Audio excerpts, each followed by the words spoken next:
ये आकाशवाणी रायपुर है। छत्तीसगढ़ी समाचार बुलेटिन के संग किरण वर्मा के जय जोहार। अब सुनाओ आज के प्रमुख समाचार। दक्षिण पश्चिम मानसून आज छत्तीसगढ़ पहुंचिस।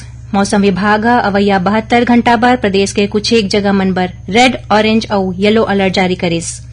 मुख्यमंत्री भूपेश बघेल आज राजधानी रायपुर में छत्तीसगढ़ सिकल सेल संस्थान के सेंटर ऑफ एक्सीलेंस के करीन भूमि पूजन और भाजपा नेता और दुर्ग जिला के वैशाली नगर क्षेत्र के विधायक विद्यारतन भसीन के आज रायपुर में निधन। दुर्ग के रामनगर मुक्तिधाम में करेगी अंतिम संस्कार। अब समाचार विस्तार ले। दक्षिण पश्चिम मानसून आज छत्तीसगढ़ में दस्तक दे दे है। मौसम विभाग आज एकर घोषणा करत किहिस कि अवैया कुछ दिन में पूरा छत्तीसगढ़ में मानसून सक्रिय हो जाही। मौसम विभाग अवैया 72 घंटा बर प्रदेश के कुछ एक जगह मन में भारी वर्षा होए के चेतावनी देवत रेड, ऑरेंज और येलो अलर्ट जारी करे है। अवैया 2 दिन तक सुकमा जिला के 1-2 जगह मन में गरज चमक के संग भारी ले अति भारी वर्षा होए के चेतावनी दे गे है। ऐसने अवैया 3 दिन बर ऑरेंज अलर्ट जारी करत सरगुजा संभाग के जम्मू जिला और रायगढ़, कोरबा, जांजगीर चांपा जिला मन में कुछ एक जगह मन में गरज चमक के संग गाज गिरे के संभावना जताए गे है। उन्हें अवैया 2 दिन में बस्तर, बीजापुर और दंतेवाड़ा जिला के 1-2 जगह मन में गरज चमक के संग भारी ले अति भारी वर्षा हो सकत है। एकर अलावा मौसम विभाग अवैया 3 दिन में रायपुर और दुर्ग संभाग के जम्मू जिला के संगरा, बिलासपुर, रायगढ़, कोरबा, कोंडागांव, कांकेर और नारायणपुर जिला में कुछ एक जगह में गरज चमक के संग भारी वर्षा होए के चेतावनी दे है। सुनैया मन ल बता दन के प्रादेशिक समाचार एकांश डहार ले समसामयिक विषय में आधारित साप्ताहिक कार्यक्रम बातों बातों में ए बखत मानसून में केंद्रित रही। इस संबंध में मौसम विज्ञानी डॉक्टर एच.पी. चंद्रा ले गे भेंट वार्ता प्रसारित करे जाही। एक प्रसारण आकाशवाणी के रायपुर केंद्र डहार ले काली 24 जून के बिहनिया 10:30 बजे ले करे जाही। इला छत्तीसगढ़ के जम्मू आकाशवाणी केंद्र एके संग्रह रिले करही। मुख्यमंत्री भूपेश बघेल आज राजधानी रायपुर के देवेंद्र नगर में छत्तीसगढ़ सिकल सेल संस्थान के सेंटर ऑफ एक्सीलेंस के भूमि पूजन करेन। एकर निर्माण लगभग 3 एकड़ क्षेत्र में 48 करोड़ रुपया के लागत ले करे जाही। अब प्रदेश के लोगन मन ल ड्राइविंग लाइसेंस के नवीनीकरण बर परिवहन विभाग के कार्यालय जाए के जरूरत नहीं पड़ी। अब मनखे मन के ड्राइविंग लाइसेंस के ऑनलाइन नवीनीकरण समेत एकर ले जुड़े 6 प्रकार की सेवा घर बैठे या परिवहन सुविधा केंद्र में आधार प्रमाणित करके फीस पटातेज अपने अपन स्वीकृत हो जाही। परिवहन मंत्री मोहम्मद अकबर के निर्देश में परिवहन विभाग छत्तीसगढ़ में अबले ड्राइविंग लाइसेंस के नवीनीकरण कराए, पता बदले बर, कार्ड खराब हो जाए में डुप्लीकेट ले बर या ड्राइविंग लाइसेंस ला सरेंडर करे बर परिवहन कार्यालय आय के अनिवार्यता खत्म कर दे है। तकनीकी रूप ले समाधान निकालत ऐसे जम्मो आवेदन जौन आधार प्रमाणीकरण के संग आवेदन करत है ओ आवेदन मन के सॉफ्टवेयर को तिले खुदे ऑटो अप्रूवल हो जाही। ऑटो अप्रूवल होए ले आवेदक के मोबाइल में SMS आ जाही और अगला दिन ड्राइविंग लाइसेंस ला स्पीड पोस्ट ले आवेदक के दे गे पता में भेज दे जाही। परिवहन आयुक्त दीपांशु काबरा बताइन कि परिवहन सुविधा केंद्र के माध्यम ले जनता ला दिए जात सुविधा मन में विस्तार करे जाथे। ओमन बताइन कि बिना कार्यालय आए ए सुविधा के लाभ लेहे बर आधार प्रमाणीकरण करना जरूरी होही। छत्तीसगढ़ व्यावसायिक परीक्षा मंडल व्यापम डहार ले BSc nursing, MSc nursing, post basic nursing प्रवेश परीक्षा और सहायक श्रम पदाधिकारी, श्रम निरीक्षक और श्रम उप निरीक्षक के पद मन पर भर्ती परीक्षा 24 जून के आयोजित करे जाही।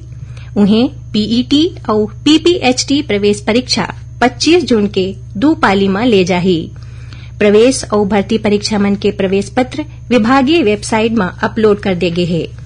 परीक्षार्थी प्रवेश पत्र डाउनलोड करके परीक्षा में शामिल हो सकत हैं। छत्तीसगढ़ी समाचार बुलेटिन आप मन आकाशवाणी रायपुर ले सुनत हो। छत्तीसगढ़ के खबर ले है आपकी वास्ता और खबर के विश्वसनीयता ले है हमार वास्ता। आकाशवाणी समाचार रायपुर के प्रादेशिक समाचार बुलेटिन के संगे संग हमार समसामयिक कार्यक्रम आप रेडियो के संग अपन मोबाइल में घलो सुन सकत हो। आकाशवाणी समाचार फेसबुक, ट्विटर और यूट्यूब में घलो हावय। हमार फेसबुक पेज हरे Chhattisgarh news on AIR, Twitter handle CGAIR news और हमार यूट्यूब चैनल हरे छत्तीसगढ़ AIR न्यूज। तो अब रेडियो के संगे संग आपके मोबाइल के माध्यम ले हम आप तक पहुंचत हन छत्तीसगढ़ के हर खबर पर सुनत रहो आकाशवाणी समाचार। अब आगू बढ़बो माचे समाचार कोती। भाजपा नेता और दुर्ग जिला के वैशाली नगर क्षेत्र से विधायक विद्यारतन भसीन के आज रायपुर में निधन हो गए। ओमन 76 बछर के रिहिन। श्री भसीन के पाछू कुछ बेरा ले रायपुर के एक निजी अस्पताल में इलाज चलत रहिस, जिहां ओमन आज बिहनिया आखिरी सांस लेन। आज मझनिया रामनगर मुक्तिधाम में उखर अंतिम संस्कार करे गिस, जिहां उखर बड़े बेटी दिव्या भसीन हा उखर पार्थिव देह ल मुखाग्नि दिन। एखर पहली ओमन ल सशस्त्र सलामी दे गिस। ए दौरान बड़का संख्या में जनप्रतिनिधि, गणमान्य नागरिक और अधिकारी मौजूद रहिन।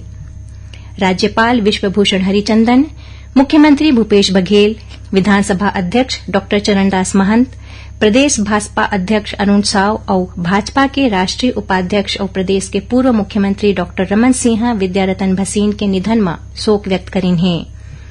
भाजपा प्रदेश अध्यक्ष अरुण साव अपन शोक संदेश में कहिन कि श्री भसीन के निधन ले पार्टी अपन कुशल और समर्पित कार्यकर्ता और जागरूक जनप्रतिनिधि ल गंवा दे है। उन्हें पार्टी के राष्ट्रीय उपाध्यक्ष डॉ रमन सिंह श्री भसीन ल जनहित के प्रति समर्पित और जागरूक विधायक बतावत ओखर निधन ल पार्टी के अपूर्णीय क्षति बताइन।